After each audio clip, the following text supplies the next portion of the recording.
Mónica Ojeda, bienvenida a Atrapalibros, un placer tenerte con nosotros. Muchas gracias a ti. Para hablar de tu último libro, que cuando salió estabas muy emocionada y por redes sociales podíamos leer: llevo soñándola y escribiéndola desde finales de 2018, pensando y sintiendo la música, la poesía y los volcanes como órganos de un mismo cuerpo.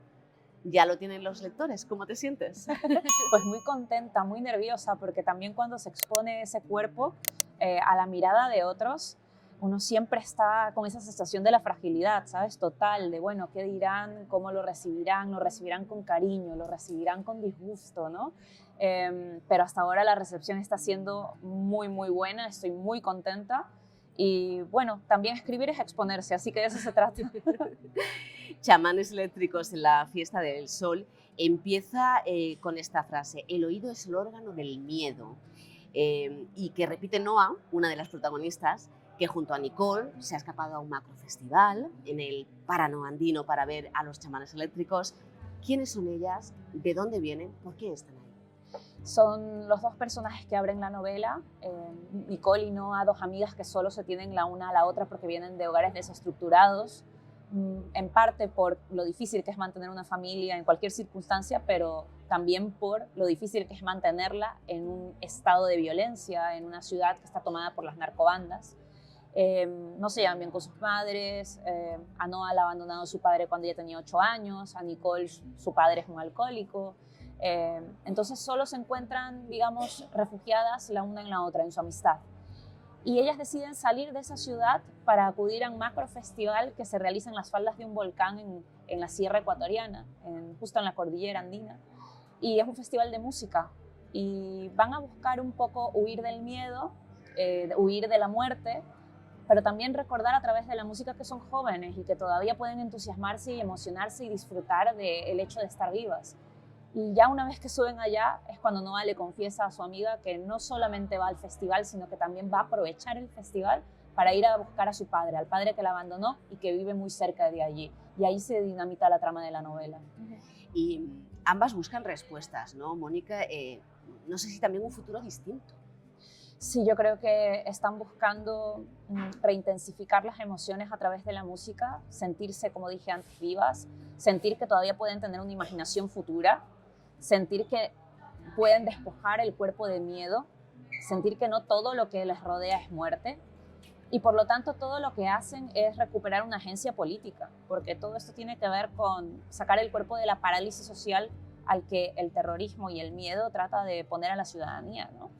Hay algo muy político en la fiesta, aunque ellas no lo elaboren de esa manera, es eso lo que ocurre cuando suben al ruido solar y la música les entra al cuerpo y empiezan a imaginar, empiezan a tocar sus lugares de llaga, de dolor, pero también sus expectativas más deseantes de vida, ¿no?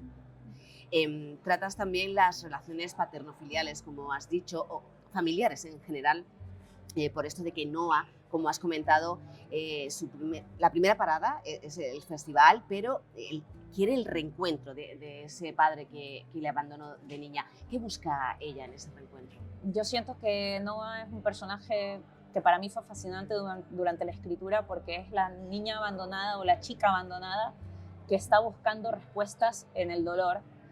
Por eso va a ir a buscar a su padre, como si el padre pudiera decirle algo sobre quién será ella en el futuro. Ella siente que el abandono del padre la ha marcado muy profundamente. Entonces va hacia el padre para hurgar en esa herida identitaria, ¿no? Y siento que hay algo también como clásico en ello, como lo del terror oracular, ¿no? Uno va hacia los padres o hacia la casa de la infancia tratando de encontrar una respuesta sobre quién vas a ser mañana, como si tu lugar de origen te pudiera decir cuál va a ser tu futuro, buscando un presagio, buscando una profecía. Y siento que Noa buscaba un poco eso, como una especie de profecía paterna, imposible, ¿no? Pero a la vez allí ella estaba como dándole duro a lo imposible para tratar de sacar de allí una gema. Y en esta novela coral, cada personaje ocupa un lugar privilegiado en la trama, ¿no? Podemos destacar, no sé, a Pan, entre otros, y también distintos diablumas, ¿no? ¿Tienes algún preferido? Pues mira, me gustan todos, pero siento que todos aportan una cosa distinta a la historia. Son personajes que no se encuentran en el festival, se convierten más o menos en sus amigos, más o menos en compañeros de viaje y de ruta. Y son personajes que han perdido todos algo, todos han perdido amigos o familiares, precisamente por la guerra del narcoestado, y sin embargo están en el festival tratando de creer que algo es posible, que hay una posibilidad de vivir por fuera de la muerte y por fuera de la parálisis. Pan me atrae muchísimo porque es una chica que encuentra en la música una inspiración poética y vital que la hace reconciliarse con la idea de que en la vida perdemos cosas, y ella abraza un poco la pérdida, no desde un lugar cobarde, sino desde un lugar de entereza y valentía, porque la música le hace llorar y cantar a la vez. Entonces, en la música confluye la alegría y el dolor para ella. También me gusta mucho Mario, que baila y a través del baile controla toda la furia que siente por dentro y que tiene que ver también con lo que ha perdido. Y me gusta Pedro, que sobrevive cuidando de Carla porque la ama. Y también hay en él esa fuerza de soy fuerte porque cuido de alguien, porque puedo proteger a alguien. Y si no tengo a nadie a quien cuidar, de repente es ahí cuando voy a necesitar yo que alguien me proteja, ¿no? Y el libro, Mónica, se estructura en 7 partes y utilizas como referencia el calendario andino. ¿Por qué esta medida de tiempo? Bueno, me interesaba mucho, ya que estaban en tierra andina, que pensaran el tiempo los personajes desde otra óptica, ¿no? El calendario andino, además, se sitúa en la actualidad en el año 5000 y pico, ¿no? Lee el tiempo desde otro lugar. Me gustaba la idea también de pensar el tiempo narrativo desde otra óptica, porque el tiempo andino es cíclico, no es digamos, unidireccional, no ve el pasado como algo que se deja atrás, sino un poco desde esta perspectiva benjaminiana del ángel de la historia, que siempre, cuando va hacia el futuro, lo hace mirando hacia el pasado, porque es el pasado el que impulsa el futuro. Y también los personajes creo que habitan esa mirada del tiempo, porque están en un festival retrofuturista, en donde el pasado y el futuro hacen el presente juntos y dinamitan todo el movimiento cíclico de la historia también. Entonces creo que por ahí van los tiros, ¿no? El Ruido Solar, este festival experimental, siempre asentado en esas laderas de volcanes. La música celebra la vida, como decían ellas, pero también saca lo peor, aunque las protagonistas todavía no lo van a poder imaginar cuando dijeron eso. Sí, porque la música hipersensibiliza el cuerpo, y lo mismo saca tu lado más festivo, que saca tu lugar de trauma, tu lugar de llaga y tu lugar de pesadilla. A todos nos ha pasado, creo, que cuando estamos escuchando una canción a veces nos ponemos a llorar y ni sabemos por qué estamos llorando. Una canción te puede, digamos, tocar en toda esa parte no lingüística del cuerpo, en esa zona muda, como la llamaba Enrique Lin, en donde todavía no has puesto significado ni sentido a las experiencias, y sin embargo la música remueve todo eso. La música es como el cuerpo a veces no necesita de las palabras, la música tampoco. Y en torno al festival también has desarrollado una leyenda. Se dice que de sus ediciones ciertas personas nunca vuelven, y también a la inversa, que luego estos desaparecidos descienden de los bosques. Son estos personajes que van al festival y sin embargo deciden quedarse. Y hay una apuesta radical por esa desaparición voluntaria, porque, como dije, están en un país en estado apocalíptico. Las narcobandas han tomado las ciudades, pero también la naturaleza es muy hostil también. Hay muchos terremotos, erupciones volcánicas. Pareciera que no tienen un mañana, o que todo les está diciendo que no hay un mañana. Pero estos desaparecidos voluntariamente deciden esconderse en los valles, en las quebradas de la cordillera, para tratar de investigar música ancestral y contemporánea, y a través de la música y de la poesía hacer que la vida presente cobre sentido y cobre realmente valor, y lo hacen a su manera. Y algunos incluso hay personajes que critican esa desaparición, la critican como una huida, como una estampida que no va hacia ninguna parte. Puede serlo, pero también puede ser que no, puede ser que eso sea simplemente un gesto político de tratar de averiguar sin saber hacia dónde vamos a ir, pero tratar de investigar qué es lo que puede hacer que el cuerpo se emocione otra vez en un contexto en donde están tratando que tu cuerpo no se mueva, esté quieto y paralizado. Y podríamos decir que los volcanes son un pilar fundamental de la trama, como es la violencia o la música, ¿no? Tanto en sentido literal como místico, ritual. Sí, a mí me interesa muchísimo cómo el territorio es cuerpo vital y también conecta con el espíritu de la escritura, ¿no? Es decir, cuando piensas en los volcanes, tú piensas en la manifestación de lo subterráneo, porque eso es lo que son los volcanes.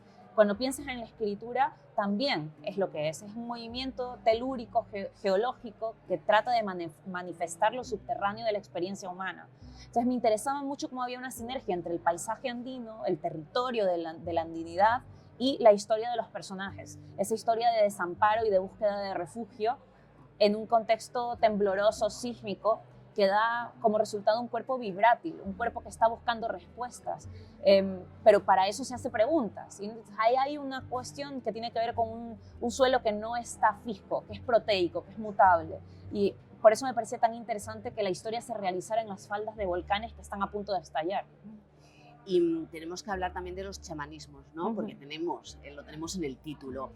Has apuntado en alguna entrevista, los chamanismos, que son muy diversos, son una forma de lectura de la realidad que no tiene que ver ni con la fantasía ni con la magia, y en algunas culturas todavía ocupan un lugar social muy importante. Sí, para las comunidades andinas que todavía conservan sus chamanes, que son llamados yachaks, esta figura esencial, que a veces puede ser un hombre, puede ser un taita yachak o una mama yachak, también pueden ser mujeres, son figuras que concentran, digamos, una especie de unidad comunitaria, porque son, en el fondo, para traducirlo de manera occidental, son artistas. Estos yachaks cantan, componen poesía, componen música y a la vez son médicos y sanan. ¿Tenemos una imagen distorsionada desde Europa? Sí, a veces yo creo que los chamanismos se suelen vaciar de sentido en la mirada del norte, es decir, se vacía de toda la parte revolucionaria, insurgente que tienen estas culturas y esta forma de manejar el chamanismo, se los vacía de sentido para poder comercializarlo en el norte global desde una mirada mucho más capitalista. Creo que nos quedamos con con las cosas más básicas del chamanismo, que son de repente la droga, de repente las limpias, y vaciamos, por ejemplo, todo el material revolucionario anti-extractivista que tienen los chamanes, o todo ese lugar de descentrar, de ponerlo antropocéntrico en una esquina y permitir que la tierra hable, permitir entender el lenguaje de los animales. De eso se habla menos y se lleva, por lo tanto, solamente de lo chamánico las cosas que se pueden comercializar, ¿no? La parte más alucinógena, ¿no? Exacto, la parte más alucinógena, la parte más, más fácil de vender. Y claro, lo anti-extractivista no se vende tan fácil, ¿no? Pero la visión chamánica de la vida tiene que ver con darle derechos a la tierra, darle derechos a los animales y pensar que no somos el centro de la tierra y de la forma de vivir aquí. Y eso a mí me parece muy potente, ¿no? Y ellos generan arte pensado desde allí.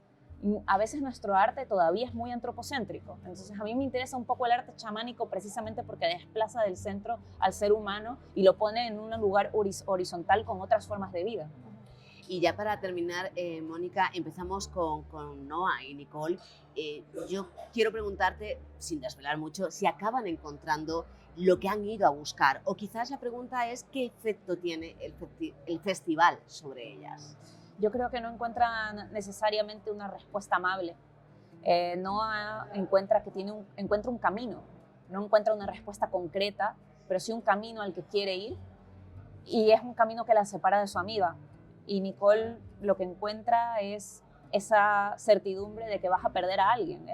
Son respuestas dolorosas, no son respuestas amigables, pero al menos son honestas. Tienen que ver con cómo a veces uno se puede relacionar tan cerca de alguien, estar tan cerca, tan junto a alguien y de repente separarte porque los caminos se bifurcan. Y a veces cuidar significa respetar que alguien se quiera ir y aceptar y desearle lo mejor cuando esa persona desea irse. A veces eso es parte del cuidado. Creo que eso es lo que encuentran. Pues Mónica Ojeda, muchísimas gracias por este Chamanes Eléctricos en la Fiesta del Sol. Un placer tenerte con nosotros. Gracias a ti.